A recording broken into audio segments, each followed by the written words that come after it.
For the last 2 days, we looked at the Reagan administration. And if you missed one or both of the days, this is the material that I need you to know. I'm going to go fairly quick because there's a lot of material, but you can backpedal and catch up if you missed class. And we looked at 9 things.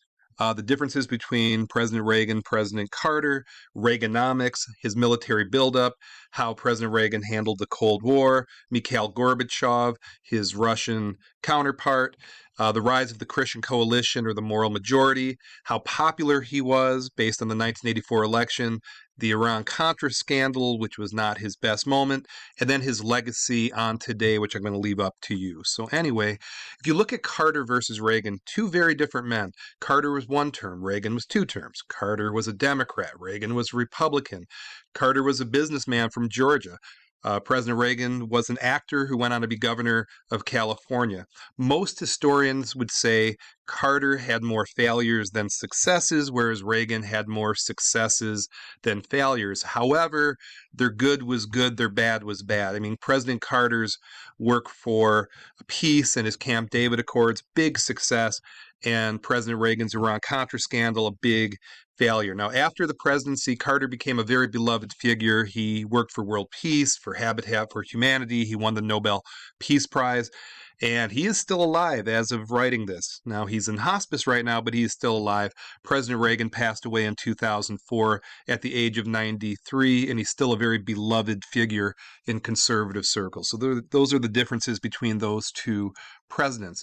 Now, Reagan won in 1980 against Jimmy Carter because he denounced an activist government. Essentially, hey, government, you should not be so involved with people's lives. He championed the common man. He was able to connect with regular people. He worked to win over lower middle class white Democrats by appealing to their sense of loss in the 70s economically. Hey, have you lost a lot where you were? Most people said yes, so they sided with Reagan. He argued for a free market capitalism, less government, and a really tough anti-Soviet position, whereas President Carter was a little softer than that hardline position. He also talked about family values, traditional family values, and he brought enthusiasm and optimism and charisma. Now, a personal connection, President Reagan was my president from the ages of 6 to 14. So my childhood were the Reagan years. And I can tell you, even as a kid, you could see that charisma in front of the camera that President Reagan had. Carter wasn't that strong in that department. So he won in 1980. Now, I didn't know exactly when to put this in, but in 1981, he had an assassination attempt. President Reagan got shot. Now, in U.S. history, we've had 4 presidents assassinated, and that would be Lincoln, Garfield, McKinley, and Kennedy. President Reagan was almost the 5th. Now, he handled it really well. He bounced back. He was tough about it. And the man who shot him had some issues, thought that he would impress the movie star Jodie Foster. It was a little bizarre. Now, I will share a personal story. When I was 6 years old, 7 years old, no, 6, I was watching a black and white TV. Those did exist.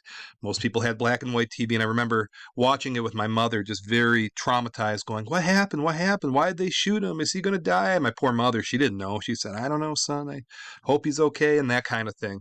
But he did survive the assassination attempt.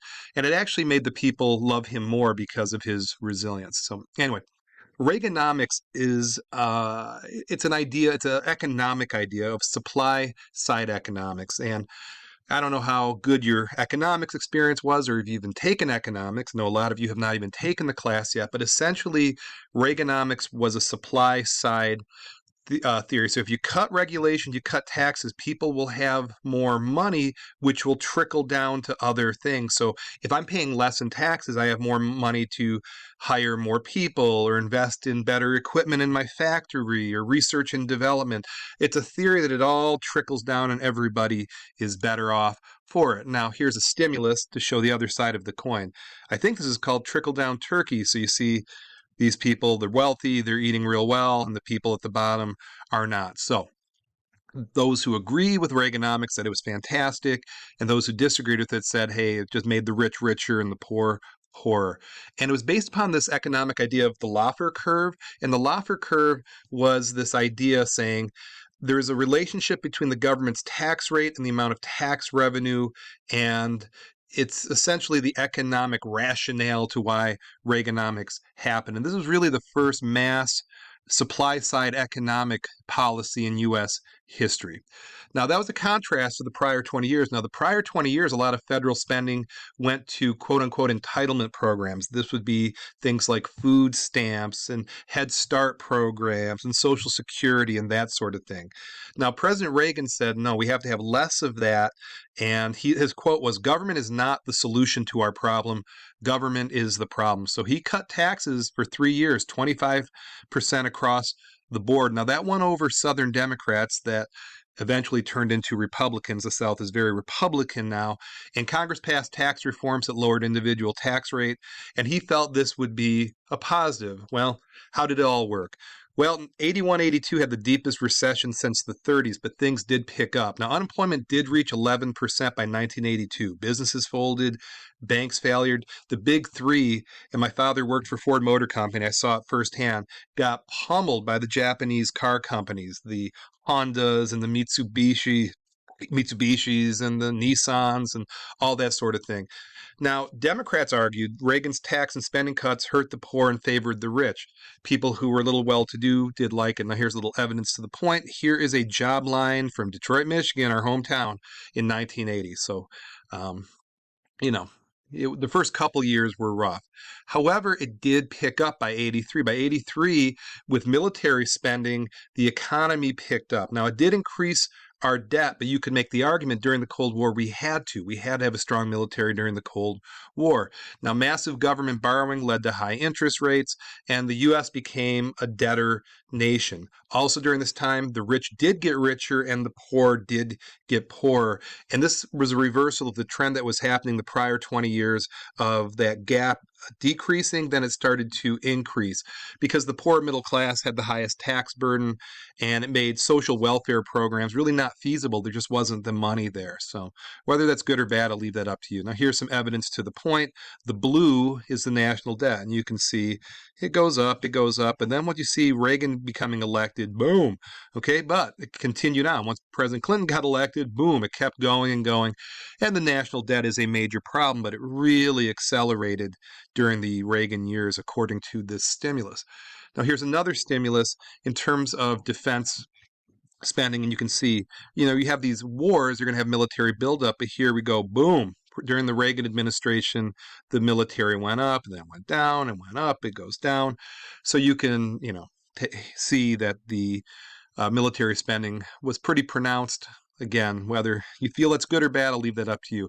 But the counter argument is that this is just a validation of Eisenhower's military-industrial complex. Now, all 50 states have industries that contribute to national defense. Now, if you work for one of those, you're in a pretty stable job. And the military-industrial complex is this idea that our military and our economy intertwine into one, where Congress gives tax funding to the Department of Defense, who gives contracts to contractors. They make a whole lot of profits. With those profits, they give it to the Congress people, and the cycle continues. And again, if you work in the military industry, you're probably doing pretty well. It's a very lucrative industry to be in. Now, when you look at Reagan in the Cold War, this very well could be on an AP test. Did President Reagan end the Cold War? And there's two different sides, and I'm going to have you go to your book.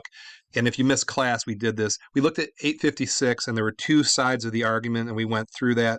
I'm going to be very neutral during this. I have a strong opinion on it, but I'm going to stay neutral. I need you to look at the evidence and come up with your own opinion. Did President Reagan, in fact, end the Cold War? Now, here's some facts to what actually happened, regardless of your opinion. Reagan did take a hardline stance. He called it the evil empire. He did expand military spending. He did force the USSR to spend a lot of money to counter ours, which eventually bankrupted the Soviet Union. Now, he believed negotiating with the USSR, we had to come from a position of strength, and created this SDI. This, the slang was Star Wars, but essentially, if they shoot a missile at us, we can knock it out in space. That sort of thing. Now, President Reagan had 4 summits with Gorbachev. A summit is a major meeting, and it did change the USSR's communist doctrine.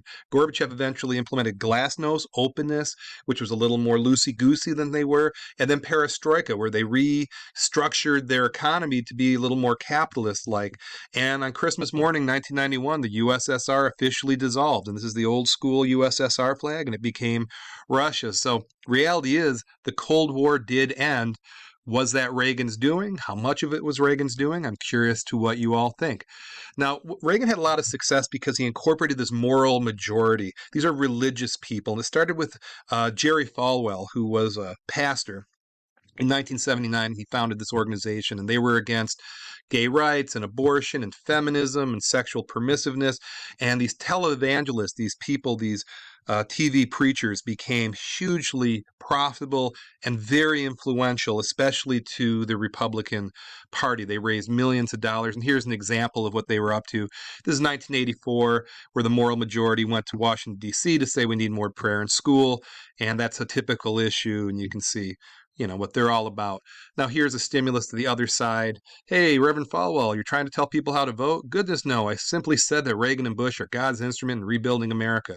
How about Mondale and Ferraro? That's the devil of a good question. So they're making fun of the fact that religion and politics are blending very overtly here. Now, here's two perspectives. Now, some people say, hey, Reagan played his cards right. He used judges in these culture wars. Now, he appointed half of all sitting judges. He named three Supreme Court justices, including the first woman, Sandra Day O'Connor, which I'm going to say is a good thing.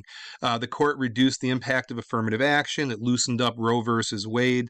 Had a lot of success. Now, he did have one Supreme Court justice he tried to get in, but the Senate denied him for being too conservative. But you could say Reagan was very successful using the tools at his disposal. The other side is that, hey, churches are tax exempt, should stay out of politics. There should be a separation of church and state.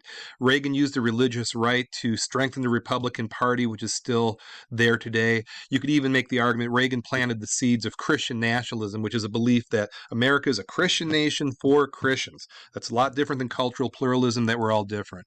Hey, whatever he did, it worked. Okay, in the 84 election, 525 to 13, that's a beatdown. And his question was, are you better off than you were 4 years ago? And most people said, yep, clearly. So Reagan was super popular, as you can see. Now, his downside was Central America. Started in 79 when the Sandinistas overthrew the dictator of Nicaragua.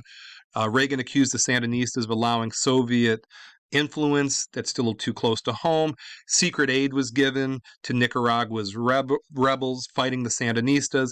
And in 83, Reagan sent troops to Grenada to stop a communist coup. And here's another stimulus, which we did in class, which is essentially talking about what he did. For the sake of time, I'm going to move on. Now, Reagan had two major problems. Now, his problems were that there were hostages taken by Muslim extremists in Lebanon, and the Sandinistas were having power. So he tried to link the two. It was a little confusing. But in 85, he secretly arranged arms sales to Iran. In return, Iran would help the U.S. get the hostages out. Money from payment of the arms was diverted to the Contras. Violation of law banning on military aid to the Contras. Now, the violation of Reagan's repeated promise he would never negotiate with terrorists, but he did. And then in November 86, news broke out about this. So he tried to be sneaky. He tried to rearrange some things, but he did get caught, and he admitted it on TV. I remember I was about 13 years old watching this on TV. And, the people who loved him said, yeah, he made a mistake, but he did so much good. So the people who loved him and supported him, they took it with a grain of salt. Now, people who were against him, that was kind of the straw that broke the camel's back. So anyway, final assignment, last thing. I want you to assess the Reagan presidency. What were the positive aspects of it? What were the negative aspects of it? What legacy did his 2 terms have on the world today? And I'm going to argue a pretty pronounced legacy. And finally, if you were a teacher, what letter grade would you give President Reagan? A, B, C, D, or E? Explain your rationale. Okay, so I'm going to leave that up to you. But as we leave, I'm going to say the Reagan presidency was very influential. It had a lot of effects on the world today. This should be a pretty doable prompt here because I think it's going to be self-evident when you look at it. So anyway, that's the Reagan presidency, and I appreciate you watching.